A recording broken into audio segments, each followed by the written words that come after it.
Hello friends, today we are going to study angles and its measurements.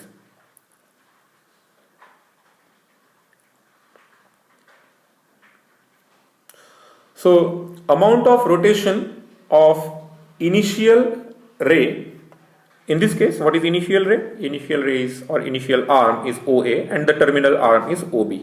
So, amount of rotation of the initial ray OA, right, such that it coincides with this ray OB, right? So we have to rotate OA around O up to it reaches B. That amount of rotation of the initial ray is the directed angle AOB.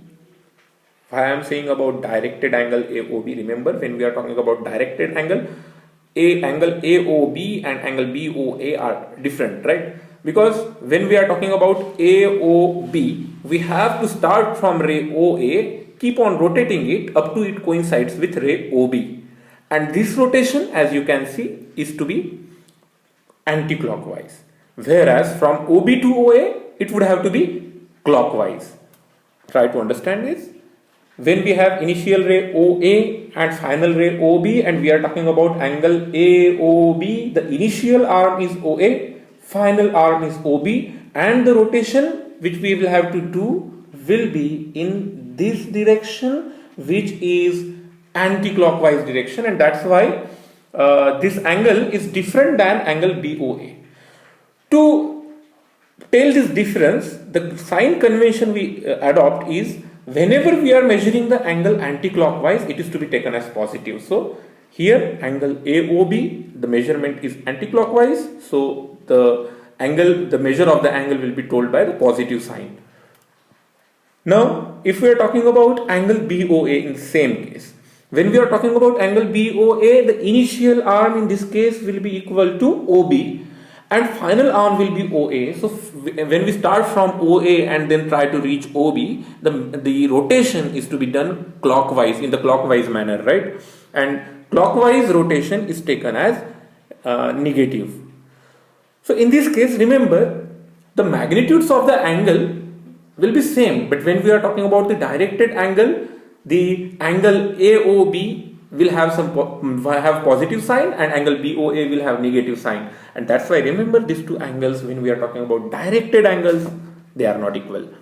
So standard angle, what is meant by standard angle? Consider x and y axis in the plane, x axis and y axis, and for any ray, the angle made by that ray with vertex as origin and initial arm along positive direction is called the standard angle. Example, if we are talking about the ray OP, here you can say ray OP. So what is the standard angle for this ray OP? So angle made by this OP with positive direction of x axis. So by what amount the OX should be rotated so that it coincides with OP, right, is the standard angle, and in this case it will be positive, of course. Now for OQ, again standard angle, again we will start from the same OX, that is the positive direction of the x axis, and we will try to reach OQ, and we get the standard angle for OQ. Similarly for OR, okay, again OX we will start at as the OX is the initial arm. OX is to be taken as initial arm whenever we want to find out the standard angle for the given ray, and the given ray, that whereas like in the third example it is OR, it is the terminal ray. In this case the angle is to be measured clockwise and it should be taken negative, as we have already seen. Now the systems of measurement of angles. So there are three systems. First is the sexagesimal system, we can see. In this case, the measure of the angle, the unit of measurement of angle is degrees. In the second system, which is called circular system, the unit of the measurement of angle is radians. And the third system, which is a centisimal system, in this case, the unit will be grades. So let's try to understand this sexagesimal system first. So in this system, one rotation is equal to 360 degrees. I think all of us can understand what is meant by one rotation. Now this one rotation is to be taken as equal to 360 degrees. That means we will divide the one rotation into 360 equal parts, and each part of it will be 1 degree. As you can see, this can be denoted by this symbol 360 degrees, right? In this way we can depict it. Now consider we have the initial arm OA and we rotate this OA to reach the final position, which is similar to which coincides with OA again. This is the one rotation, right? And this one rotation is divided into 360 degrees. So what is 1 degree then? Obviously 1 degree is 1/60th part of one complete rotation. So OA, let's consider some examples.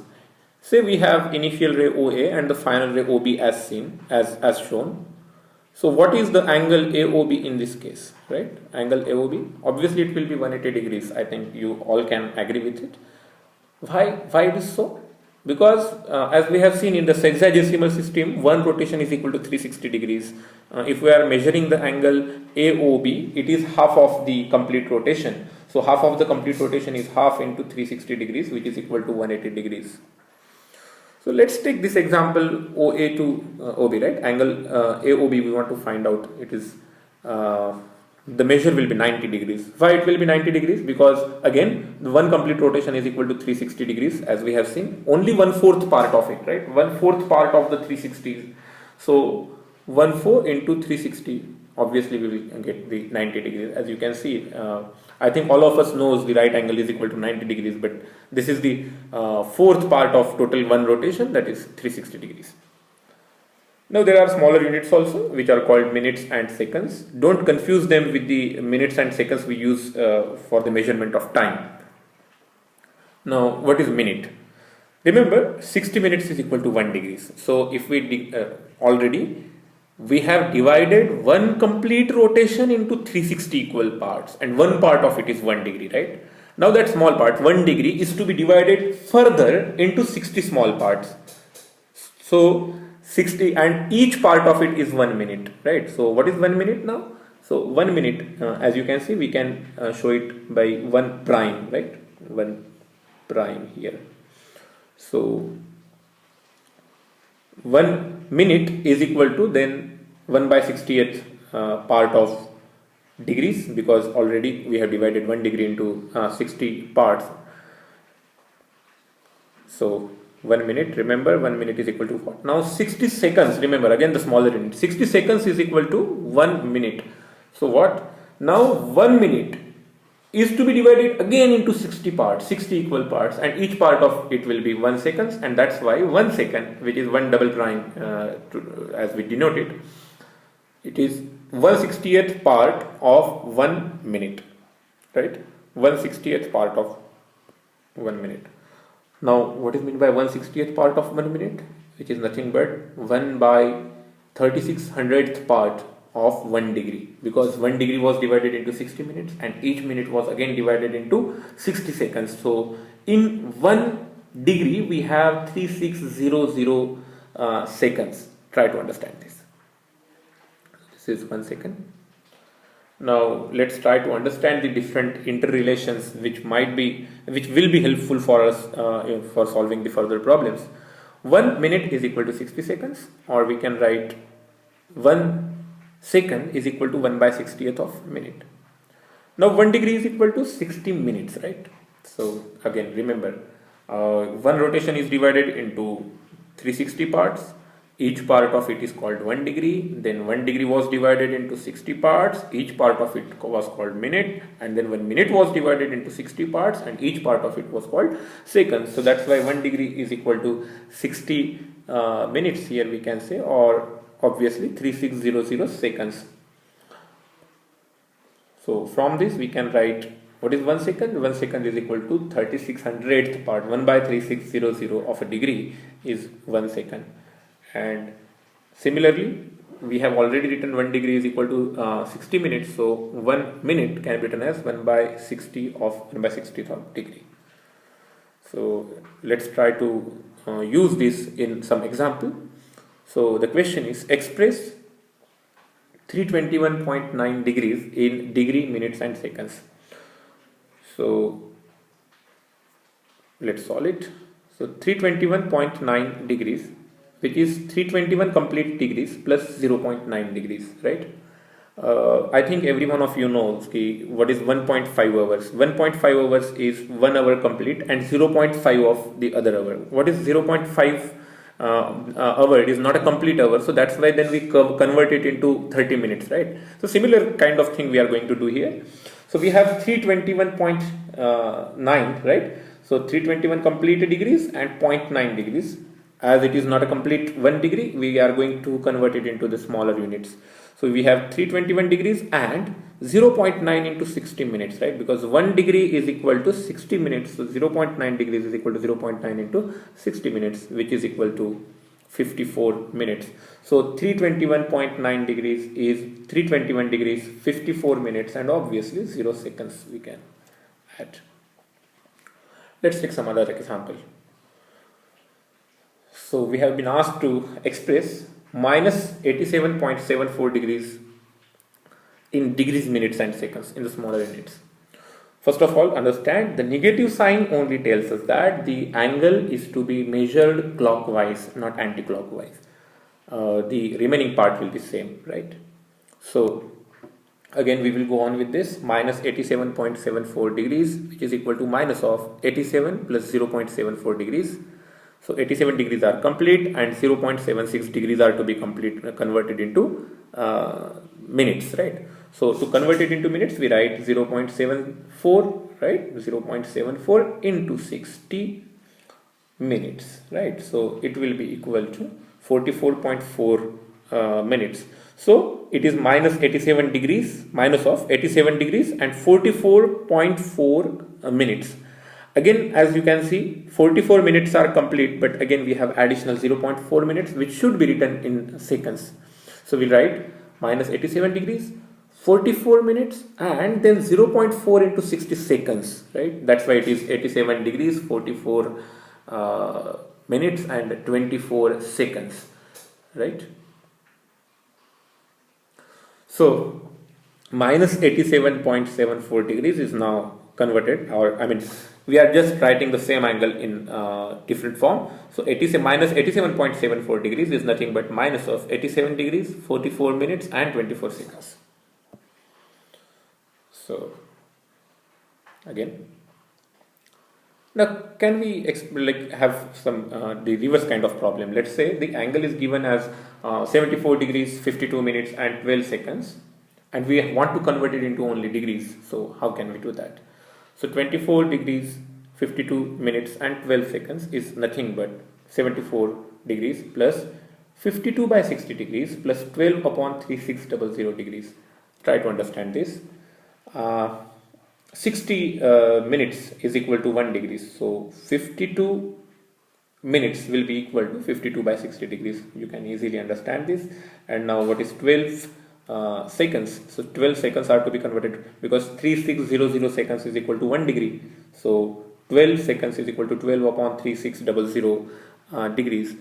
If we consider these numbers are like this. So 84 plus 0.8667 plus 0.0033, and we sum this up, we add these three numbers and we get 74.87 degrees, right? So in this way we can convert, we can use this the interconversions between the units of say degrees, minutes and seconds to solve this kind of problems. Now let's try to understand the second system, which is circular system. Remember, this is a really important system because this is the SI unit. I mean, in the circular system, the unit of measurement of angle is going to be radian, and radian is the SI unit of measurement of plane angle. Now consider a circle. O is the center of it, and OA, we have points A and B on the circle, such that let's say length of arc AB, right? This length of arc AB is equal to radius of the circle. So we are drawing the arc AB such that length of arc AB is equal to radius of that given circle. In this situation, the angle AOB is equal to 1 radian. So measure of angle AOB is equal to 1 radian in this particular case. So as you can see, the C as in written like index, right? It is the symbol for radians. So I hope you are able to understand what exactly is 1 radian. 1 radian is the angle subtended by the arc of the length is equal to radius at the center.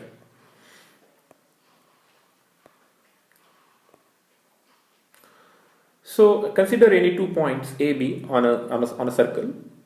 So what will be the angle AOB, where length of arc AB is equal to S. So remember, measure of angle AOB according to this system, measure of angle AOB will be equal to S by R, where S is the arc length and R is the radius of that circle, and this angle will be given in terms of radius. So whenever theta is in radians, we have this simple formula that theta is equal to arc length divided by radius. So, or S is equal to R theta. You can use this formula in many places. Now remember, one complete rotation, right? So one complete rotation, for if we are talking about the one complete rotation, then arc length obviously will be equal to circumference, and circumference is equal to 2 pi r. So what is the complete angle for one complete rotation? So for one complete rotation, S is equal to 2 pi r. So the angle in initial slide we have seen that angle is equal to S by r. Here S is equal to 2 pi r. So the angle will be 2 pi r divided by r, and that is equal to 2 pi. So here we get one rotation is equal to 2 pi radians. When we are talking about the circular system, when we are measuring the angle in radians, the one complete rotation is equal to 2 pi radians.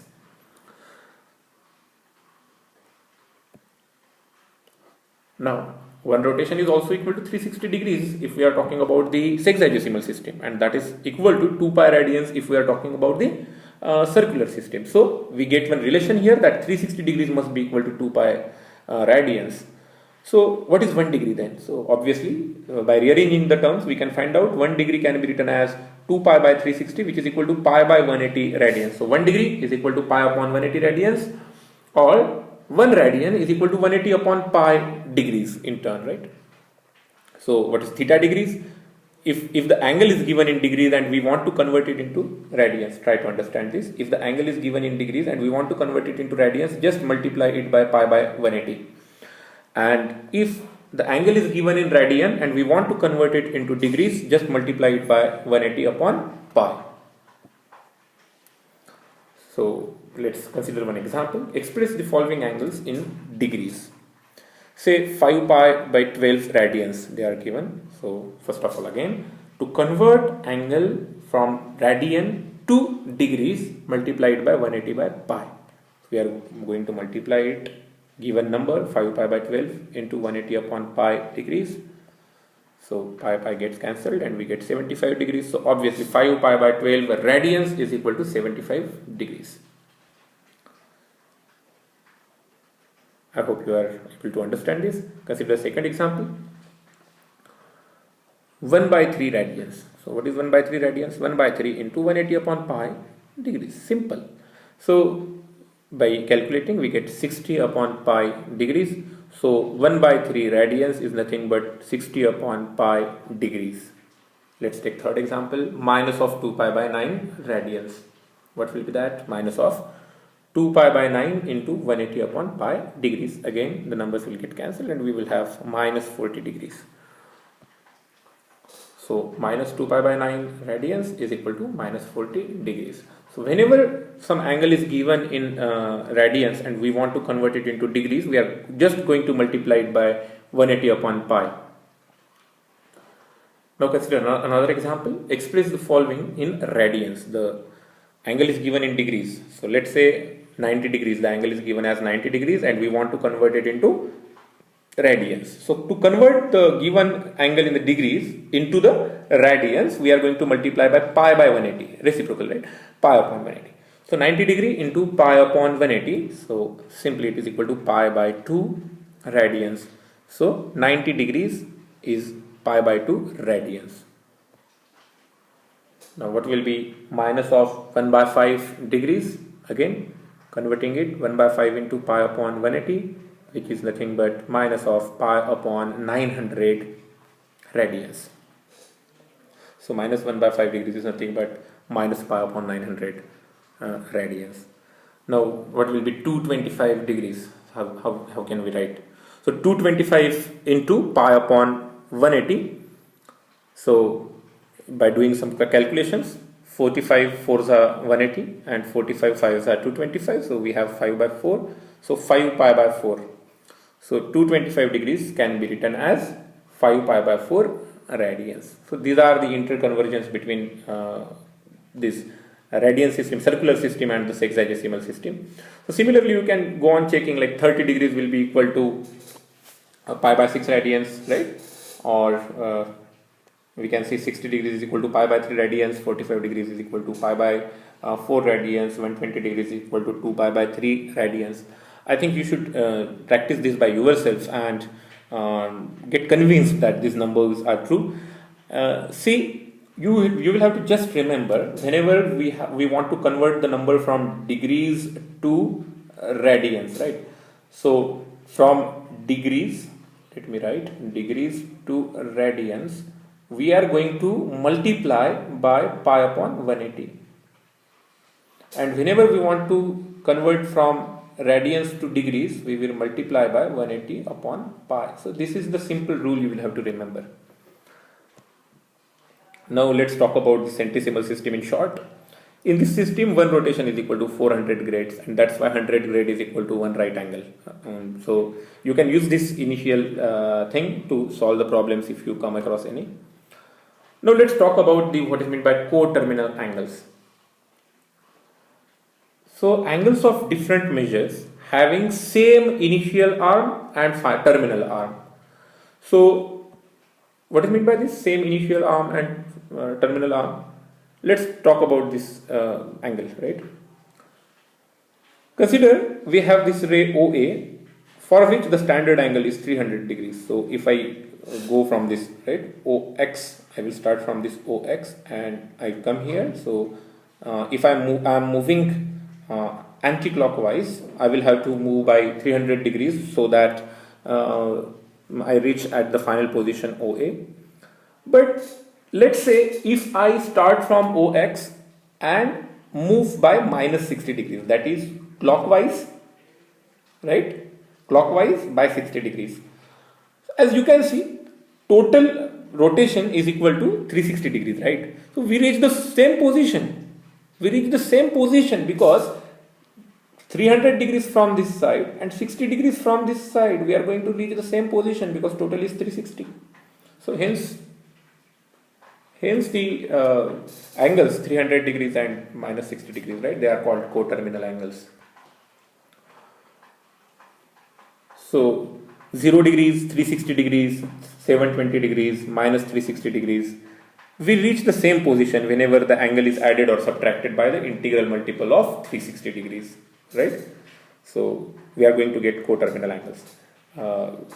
See, initial arm and final arm, same 0 degrees. If I take one rotation and reach here, same position. If I take two rotations and reach, I will reach the same position. So adding or subtracting an angle by multiples of 360 degrees, 2 into 360 degrees, 3 into 360 degrees, we are going to reach the same position. And that's why theta and 2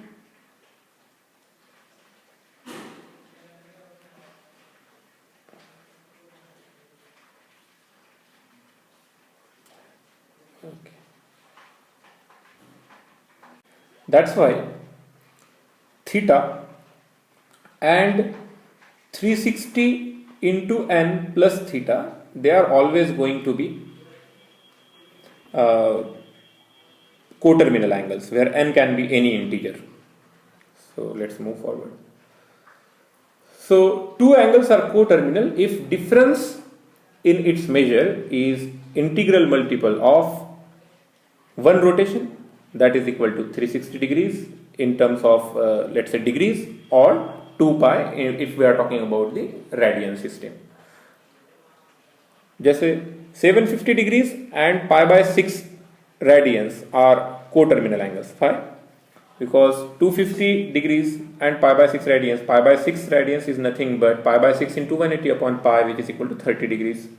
And what is the difference? 750 minus 30 degrees, it is equal to 720, and 720 is equal to 2 into 360, which is integral multiple of one rotation, and that's why these two angles are coterminal, we can say.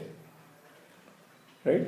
So this is about the coterminal angles and the different systems of measurement of angle, and I'm sure you can go through this lecture again and again and use this to solve different problems from JEE as well as your boards. Thanks.